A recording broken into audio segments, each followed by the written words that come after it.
এটা আমাদের পুরানা সার কারখানা একদম এখন ডাস্টবিন হয়ে রয়েছে। কুলিং টাওয়ার ইত্যাদি আমরা কত কাজ করছি, ঠিকঠাক করছি, মেরামত করছি। এটা হয়েছে টিআইসি আর মসজিদ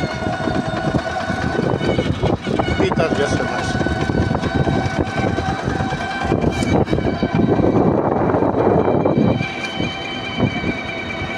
এটাই যে এবারে তিতাসের সব কিছু বুঝছ, এটা আমি ঠিকঠাক করছি, মেরামত করছি, কত কিছু করছি। এই তিতাসের সব কিছু